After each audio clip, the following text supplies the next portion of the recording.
Hey everybody, welcome to Tones and Tarot. I'm Lorian and I'm here to bring you 3 tips from this little witch as to how to cleanse your home. It's a perfect day to do so, or a perfect time to do so, because we are in the Northern Hemisphere summer solstice, or in the Southern Hemisphere winter solstice.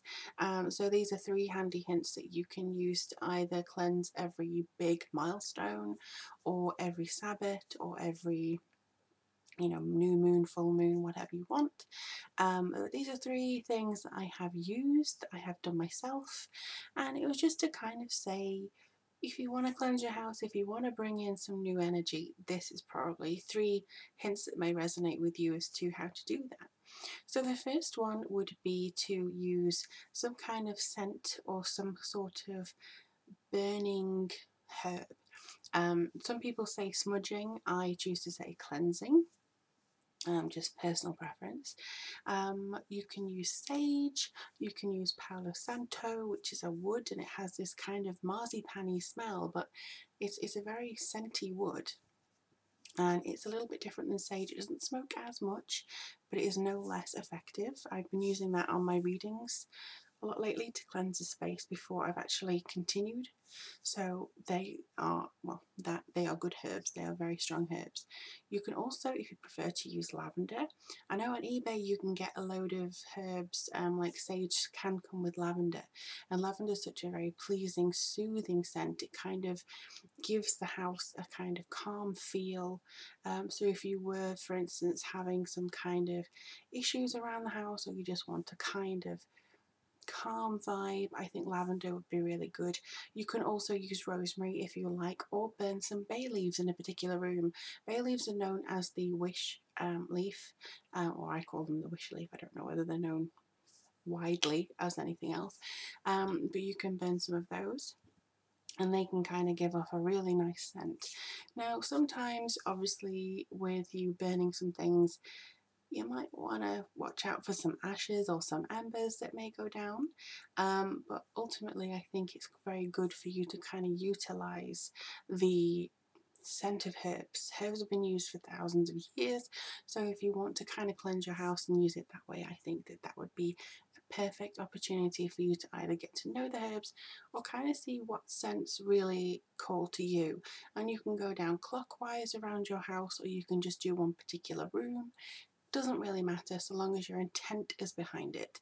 And I think that's the main thing with a lot of cleansing, is your intention behind that connection that comes through, and how deeply cleansed you want your house to be.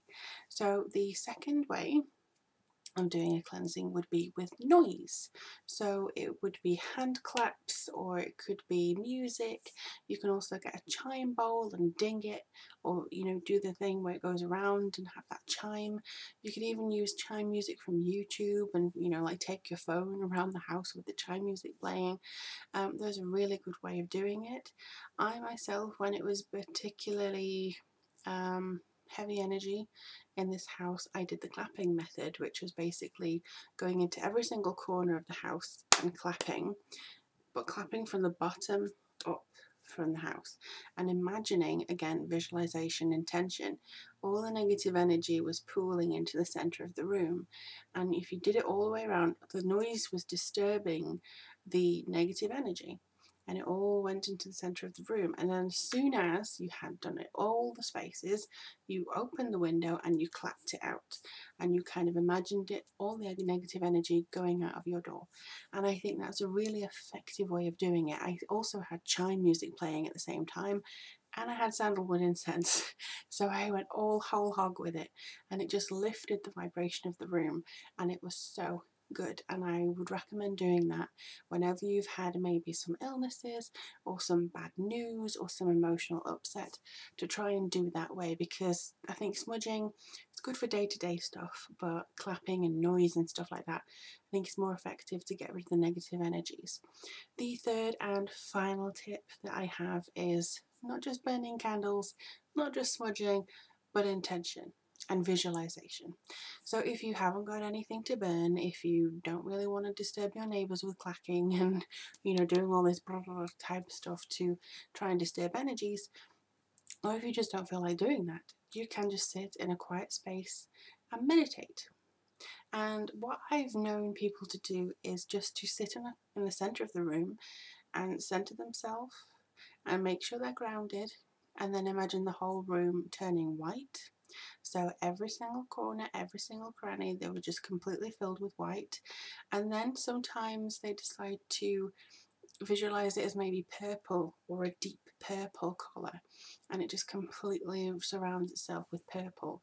And that, I think, is also a very effective way of cleansing a house. Again, if you don't feel like running around your house clapping and burning things in your hand, that is a very effective way of doing it. You can also burn a candle, you can put crystals strategically around the house if you want to, you can follow feng shui, but I think those are topics to come in further videos, to be honest. But this is just my immediate go-to for all my house cleansing needs are the first three that I've just given you now. Anything else is kind of complicated or just doesn't add as strong a cleanse as I think those three do. Those are my tips. Don't forget I do tarot readings and I also do spells and consultations. So if you want anything like that from me, check out the link below to my website and I'll be absolutely happy to help you out if you have any questions. Leave a comment in the link in the description box below if you liked what you saw, if you have any suggestions of what you'd like to see for future videos. And very blessed be and very wonderful, beautiful solstice for 2018, everybody. I'll catch you all soon.